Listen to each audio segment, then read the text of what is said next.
Intervenir donc sur 4 points. Donc le premier, finalement, quel est le rôle d'un écologue dans ce genre de débat? Donc, il n'y a pas de, j'ai pas de diapositive. L'écologue, en fait, est souvent là d'ailleurs pour dénoncer et pour incanter, pour dire voilà, l'impact des humains est trop fort sur la biodiversité, sur l'environnement, il faut réduire cet effet, etc. Cela étant, ce rôle-là, on l'a joué il y a déjà un certain temps. Actuellement, je pense qu'on n'en est plus là. Et donc le rôle maintenant qu'ont les écologues, finalement, c'est d'analyser les questions et puis, derrière cette analyse aussi, de quantifier les impacts et aussi de quantifier finalement les solutions qui sont proposées. Parce que on s'aperçoit que souvent il y a des discours comme ça un peu qualitatifs et puis lorsqu'on commence à mettre des quantités derrière, on s'aperçoit que finalement le discours finalement se disparaît parce qu'on s'aperçoit que c'est pas du tout crédible. Ou au contraire, ça peut être extrêmement inquiétant. Donc sur la quantification, simplement un simple exemple. Vous savez que sur la transition énergétique, on parle beaucoup du bois énergie. Du bois énergie, donc vous savez, on va brûler les forêts pour produire de l'énergie. Et en fait, quand on fait le bilan quantitatif, on s'aperçoit que d'une part, la quantité d'énergie qui sera apportée par l'utilisation des forêts du monde pour produire l'énergie reste relativement négligeable, c'est-à-dire que ça fournira en gros 5 à 10% de la demande énergétique mondiale, et que par ailleurs, l'impact sur les forêts, lui, sera par contre catastrophique. Il sera catastrophique, c'est-à-dire qu'il y a beaucoup de fonctions écologiques majeures qui sont assurées par les forêts actuellement qui ne seront plus assurées. Donc vous voyez là par exemple les écologues effectivement un rôle important à jouer pour montrer que certaines solutions ne sont pas des solutions. Bon, malheureusement c'est encore un rôle négatif. Mais je vais venir sur des choses peut-être plus positives après. Voilà. Donc après maintenant le deuxième point que je voulais développer c'est sur la quantification. Donc comment quantifier finalement l'impact, notamment l'impact de l'agriculture finalement sur les écosystèmes? Quelle est son importance? Est-ce qu'il est trop important? Laurence Roudard a parlé de la capacité de charge. On peut peut-être essayer aussi de l'approcher justement de manière un peu objective. Alors, la manière dont on fait les écologues pendant très longtemps, en fait, c'est de regarder les surfaces qui sont occupées par les humains. Vous voyez? Donc, en gros, donc là, je vais raisonner surtout sur la biodiversité, donc l'ensemble du règne vivant. L'idée étant que, des surfaces occupées par les humains et puis des surfaces qui sont occupées par la biodiversité. Finalement, ce qui est occupé par les humains, n'est plus occupé par la biodiversité. Donc, par exemple, Laurence tout à l'heure parlait d'à peu près 40% des surfaces qui sont occupées par l'agriculture. Donc, évidemment, ça fait moins de ressources, moins d'habitat pour la biodiversité. Donc, c'est une relation surface-habitat qui est assez ancienne, qui date du 19e siècle, qui a été mise en évidence par Arrhenius, et qui montrait qu'en fait le nombre d'espèces dépend de la surface disponible. Le problème, c'est que cette relation, elle reste très primitive. Elle reste très primitive parce qu'en fait, la surface occupée par les cultures ou par les pâtures, c'est pas la même chose. C'est-à-dire qu'il y a plus de biodiversité, il y a moins de problèmes environnementaux lorsque ce sont des pâtures que lorsque ce sont des cultures. Donc du coup, un indicateur qui est apparu récemment, alors c'est ce qu'on appelle la HNPP, je vais y revenir, donc c'est un indicateur, c'est une dénomination anglaise. HNPP, c'est appropriation humaine de la production primaire nette. L'idée, c'est que, en fait, les écosystèmes produisent ce qu'on appelle une production primaire nette. Donc les forêts, les végétaux, les algues, etc. produisent. Et ensuite, l'ensemble des êtres vivants dépend, y compris nous, dépendent de cette production primaire. Donc il y a une certaine quantité de production primaire qui est produite chaque année. Et en fait, ce que font les humains à travers l'agriculture, c'est d'en prélever une certaine proportion. D'accord? Donc maintenant, actuellement, notamment avec les images satellites, on peut commencer effectivement à calculer cette quantité de production primaire nette qui est consommée. Et donc à quoi on arrive? Au niveau mondial, on consomme à peu près 28%, autour de 30% à peu près, de la production primaire nette de l'ensemble des écosystèmes. Voilà. Donc c'est selon, est-ce que c'est très important, peu important. Ce qui est intéressant déjà, c'est que la variation, elle est très importante. Elle est très importante, par exemple, en Amérique, que ce soit l'Amérique du Nord ou l'Amérique du Sud, la consommation est relativement faible. C'est-à-dire qu'on est autour de 20%, un peu moins de 20%. Par contre, dès qu'on arrive en Europe, on est souvent à 40 à 50% de cette production primaire nette qui est consommée par les humains. Donc là, on arrive à des choses qui sont très importantes. Et puis si on se déplace encore un peu plus vers l'Est, du côté de l'Inde et la Chine, alors là, on arrive à quelque chose qui est autour de 60 à 80%. De 60 à 80%. Alors cet indicateur, il est très intéressant déjà sur le plan géopolitique. Sur le plan géopolitique, parce qu'on s'aperçoit que finalement, les continents actuellement sont Elles sont sur des capacités de charge qui sont plus ou moins proches de leur capacité de charge, mais vraiment avec des écarts qui sont très importants. Vous voyez, l'Amérique, par exemple, est bien encore très loin des niveaux qui sont atteints par l'Europe et la Chine. Par contre, en Chine, effectivement, on est sans doute très proche d'une capacité maximale. Alors, pour donner une idée de ce genre de choses, actuellement, la Chine a deux grands programmes. Elle a un programme d'extension de l'agriculture pour atteindre ou maintenir l'autosuffisance alimentaire. Mais par ailleurs, elle a un programme aussi de reforestation. Pourquoi? Pour contrôler l'érosion, le désert est pas loin de Pékin, et pour aussi contrôler les crues. Vous avez des crues qui sont absolument catastrophiques, qui peuvent se traduire par des millions de morts. Donc il y a effectivement nécessité de regagner en surface en forêt. Et en fait, le problème qu'a actuellement la Chine, c'est que ces deux programmes sont en train de rentrer en collision. Parce qu'il n'y a plus assez de surface. Donc effectivement, il faut décider, est-ce qu'on fait de l'agriculture ou bien est-ce qu'on replante des forêts qui assurent des fonctions écosystémiques qui sont tout à fait essentielles. Et donc là, à travers cet exemple-là, on voit bien qu'effectivement, on est sans doute proche d'une capacité de charge. C'est-à-dire qu'effectivement, la Chine ne peut pas aller beaucoup plus loin dans l'exploitation actuelle de ces écosystèmes. Voilà. Ce qui explique au passage, d'ailleurs, l'achat de terres en Afrique, c'est-à-dire que les pays asiatiques très denses, effectivement, ont cette capacité, cette limite biophysique qui actuellement pose des problèmes. Voilà. Alors quel est le seuil? Quel est le seuil exact? Ça, on ne sait pas exactement. Visiblement autour de 60%. L'Europe, actuellement, on peut se demander si c'est durable. Alors qu'est-ce que l'on peut faire par rapport à ça?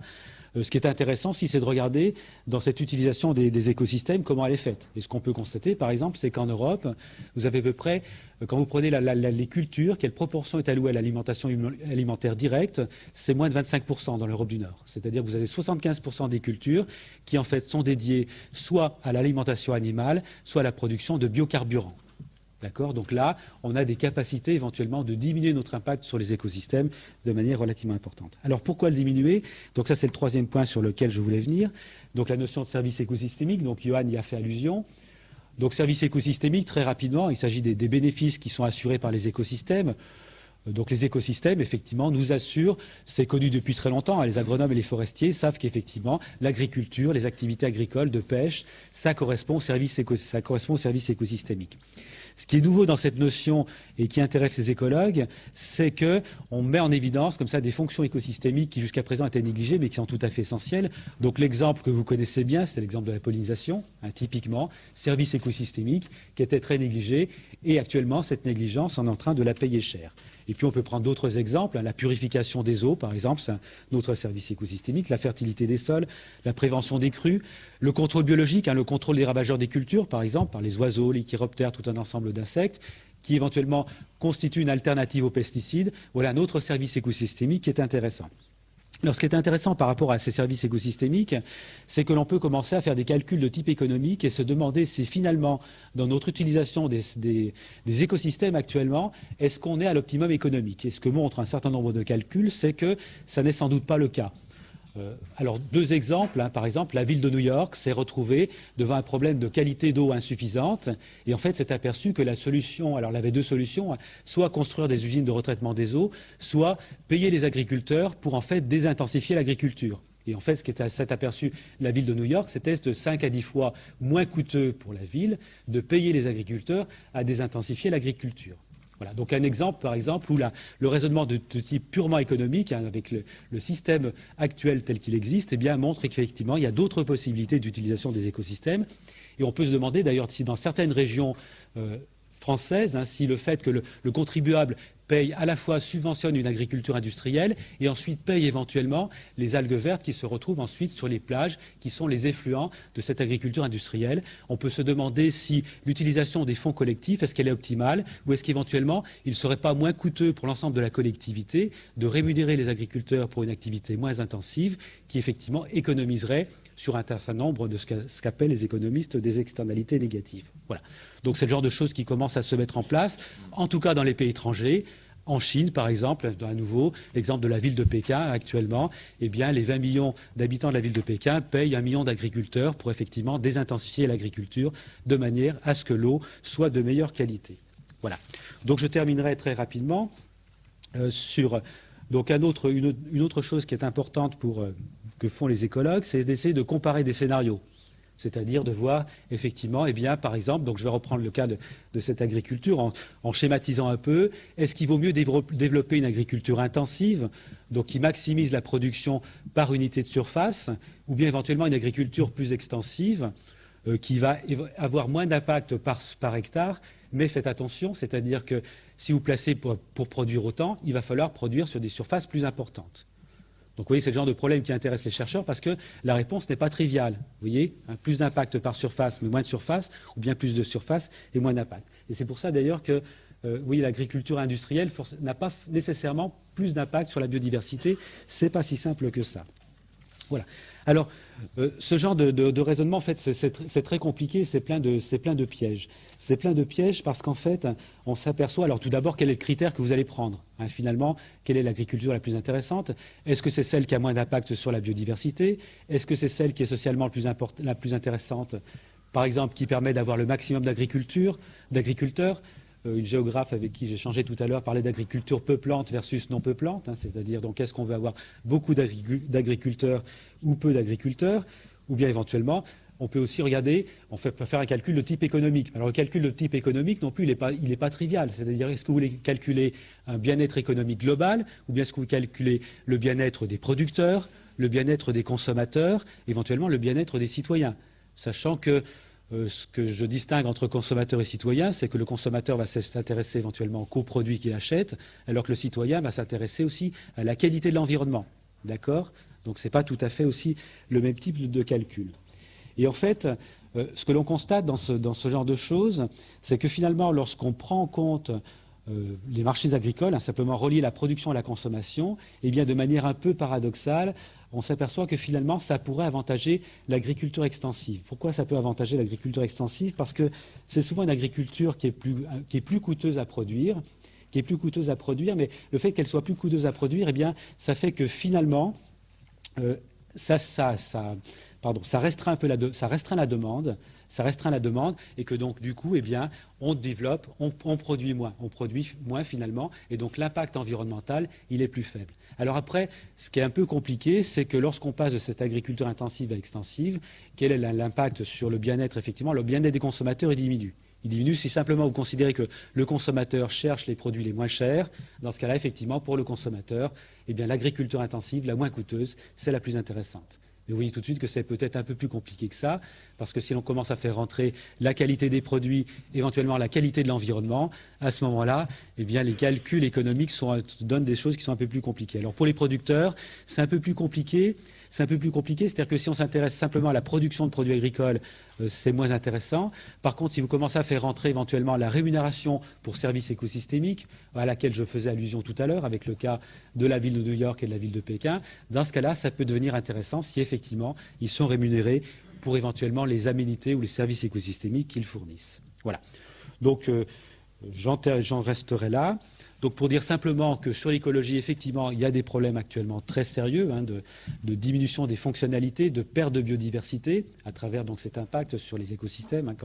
Quand l'impact est de 40 à 50% de la production primaire nette qui est capturée par l'agriculture, évidemment, ça fait beaucoup moins de biodiversité. Et que par ailleurs, les calculs économiques suggèrent qu'il y a un certain nombre de solutions qui sont possibles et que l'extensification, dans un certain nombre de cas, est sans doute économiquement intéressant lorsque vous raisonnez à l'échelle globale et vous prenez en compte ensuite les intérêts des producteurs, des consommateurs et des citoyens.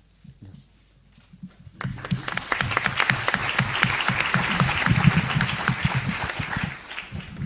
Eh bien, devant ce nuancier que les sciences de la nature nous envoient, je voudrais voir la réaction de ceux qui sont les gardiens des règles du jeu, du côté juridique et ensuite du côté économique.